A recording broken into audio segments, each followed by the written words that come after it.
મેઘરજમાં ડુંગર પર આગ લાગવાની ઘટના સામે આવી। મેઘરજ પંચાલ રોડ પર ડુંગર પર વિકરાળ આગ જંગલની વનરાજી બળીને રાખ થઈ ગઈ હતી। મેઘરજ વન વિભાગની ટીમ પણ સ્થળ પર આવી પહોંચી। ઉનાળાની શરૂઆતમાં જ ડુંગર પર આગ લાગવાના બનાવો શરૂ થયા છે। વન વિભાગના કર્મચારીઓ દ્વારા આગ ઉપર કાબુ મેળવવા પ્રયાસો હાથ ધરવામાં આવ્યા હતા।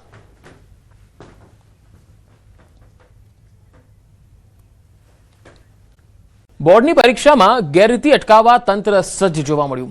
ગેરરીતિ અટકાવવા એપ્લિકેશનથી મોનિટરિંગ, પેપર ટ્રેકિંગ માટે પાટા એપનો ઉપયોગ પણ કરવામાં આવી રહ્યો છે। એપથી શિક્ષણ વિભાગની પેપર બોક્સ પર નજર, તમામ પેપર બોક્સ એપની મદદથી ટ્રેકિંગ કરાશે। ધોરણ 10 અને ધોરણ 12ની બોર્ડની પરીક્ષા આજથી શરૂ થઈ છે અને અંદાજે 15 લાખથી પણ વધુ વિદ્યાર્થીઓ આ પરીક્ષા આપવાના છે। ખાસ કરીને બોર્ડ દ્વારા જે પરીક્ષામાં કોઈપણ પ્રકારની ગેરરીતિ ન થાય તેને લઈને પાટા એપ્લિકેશન જે છે, પેપર ટ્રેકિંગ એપ્લિકેશન જે છે તેની મદદ લેવાઈ રહી છે।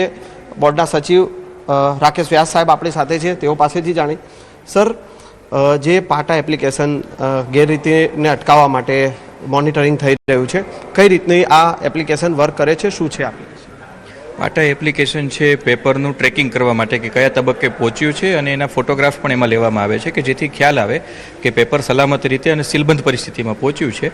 એટલે આના માટે જે છે સરકારી પ્રતિનિધિ એના મોબાઈલમાં પાટા એપ્લિકેશન હોય છે અને જ્યારે ઝોન ઉપરથી રવાના થાય છે ત્યારે એના નંબરો લેવામાં આવે છે, કયા વાહનમાં કયા સરકારી પ્રતિનિધિ ગયા છે, એનું પત્રક અપલોડ થાય છે એટલે અત્યારે ખ્યાલ રહે કયા વાહનમાં કયા સરકારી પ્રતિનિધિ છે। અને ત્યારબાદ કેન્દ્ર ઉપર પહોંચે ત્યારે એ વાહન ત્યાં પહોંચી ગયાનો ફોટો હોય છે, સાથે પેપરના જે 6 સાઈડ હોય બોક્સના એનો ફોટોગ્રાફ એમને લાઈવ ફોટો પાડીને અપલોડ કરવાનો હોય છે। ગેલેરીમાંથી અપલોડ થઈ શકતો નથી એટલે લોકેશન સાથે એ સ્થળ ઉપર પહોંચ્યાની સાબિતી સ્વરૂપે અહીંયા મોનિટરિંગ થઈ શકે છે અને એ રીતે સુનિશ્ચિત કરવામાં આવે છે। અને જ્યારે કેન્દ્ર સંચાલકને સોંપે ત્યારે કેટલાની હાજરીમાં સોંપ્યું છે અને એમને સોંપે એનો પણ ફોટો એક અપલોડ થાય છે કે જેથી આટલા લોકોની સાક્ષીમાં સીલબંધ પરિસ્થિતિમાં મળ્યું છે એની ખરાઈ અને ચોકસાઈ બોર્ડ કક્ષાએથી કરવામાં આવે છે। તો આ હતા રાકેશ વ્યાસ સર। અને જે પ્રકારે પરીક્ષાઓ જે આજથી શરૂ થઈ છે અને તેમાં કોઈ પણ પ્રકારની ગેરરીતિ ન થાય તેને લઈને આ પાટા એપ્લિકેશન જે છે તેના દ્વારા મોનિટરિંગ કરવામાં આવી રહ્યું છે। કેમેરામેન પંકજ મકવાણા સાથે સંજય ટાંક, ન્યૂઝ 18 ગુજરાતી, ગાંધીનગર। બોર્ડની પરીક્ષાનું પહેલું પેપર પૂર્ણ થયું છે। પ્રથમ ભાષાનું પેપર પ્રમાણમાં સહેલું પૂછાતા વિદ્યાર્થીઓ ખુશખુશાલ જોવા મળ્યા। ગુજરાતીના પેપરમાં સ્વદેશી અપનાવો, દેશ સમૃદ્ધ બનાવો અંગે નિબંધ પૂછાયો। મોટાભાગના વિદ્યાર્થીઓને ગુજરાતી વ્યાકરણ સરળ લાગ્યું। અંગ્રેજી મીડિયમના વિદ્યાર્થીઓને એઆઈ પર નિબંધ પૂછાયો। ઇન્ડિયા ઓફ માય ડ્રીમ નિબંધ પૂછવામાં આવ્યો। એટલે બહુ સારું ગયું છે અને બહુ ઈઝી હતું। સ્ટોરી લખી છે, સ્ટોરી બહુ સારી ગઈ છે, 5 પેજની લખી છે, બહુ સારું રહ્યું, તૈયારી કરી એ પ્રમાણે। આજે ગુજરાતીનું પેપર હતું, બહુ મસ્ત ગયું। ટ્રાફિક નિયમનના ધજાગરાને કારણે અકસ્માત। અટલ બ્રિજ નીચેના 4 રસ્તા પર અકસ્માત થયો। રોંગ સાઈડ આવેલા બાઇક ચાલકના કારણે અકસ્માત સર્જાયો હતો। આ અકસ્માતનો લાઈવ વિડીયો કેમેરામાં કેદ થયો। રોંગ સાઈડ આવતા બાઇક ચાલકને બચાવવા જતા અન્ય બાઇક ચાલક પટકાયો હતો।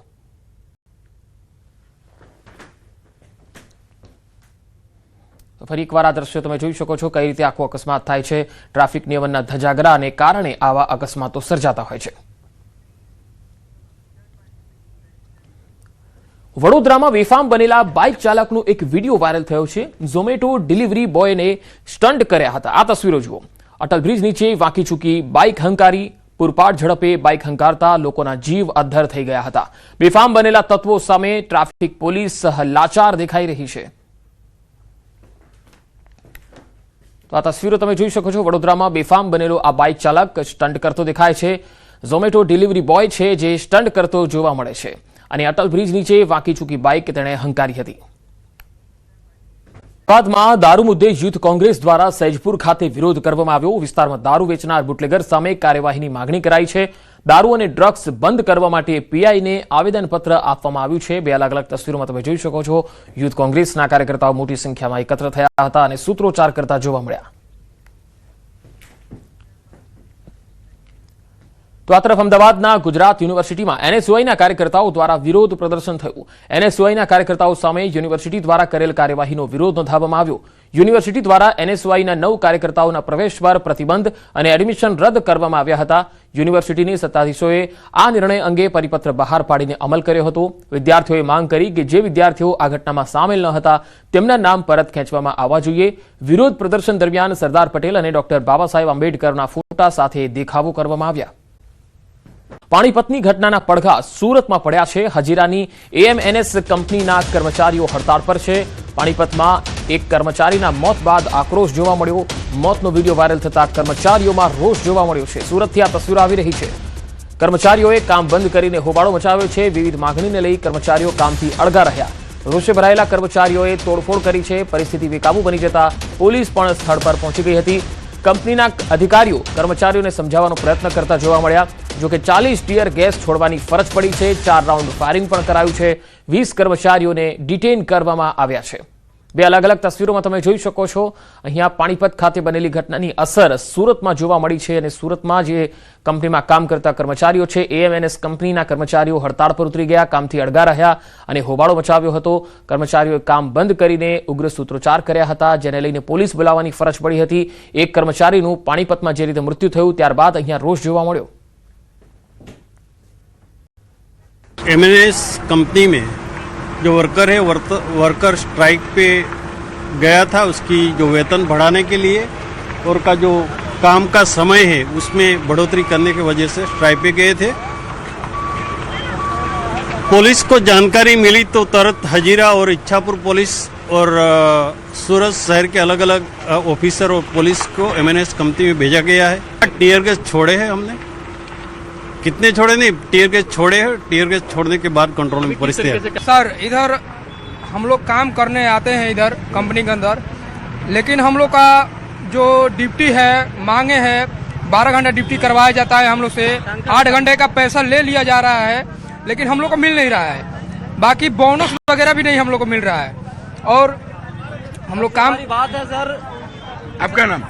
इसके आलम. कहाँ से आ रहे हो आप यहाँ? बंगाल से. अच्छा, क्या हुआ था? एक्चुअली सुबह इधर में एक वर्कर लोगों का एक डिमांड था कि 12 घंटा ड्यूटी सरकार ने अभी लागू कर दिया. 8 घंटे ड्यूटी है तो इधर में वर्कर लोगों को 12 घंटे ड्यूटी कराता है, मगर 12 घंटे का पैसा ज़्यादा नहीं देता है. तो इधर वर्कर लोगों का डिमांड है कि 8 घंटे ड्यूटी करेगा, उसके ज़्यादा हम लोग नहीं करेगा.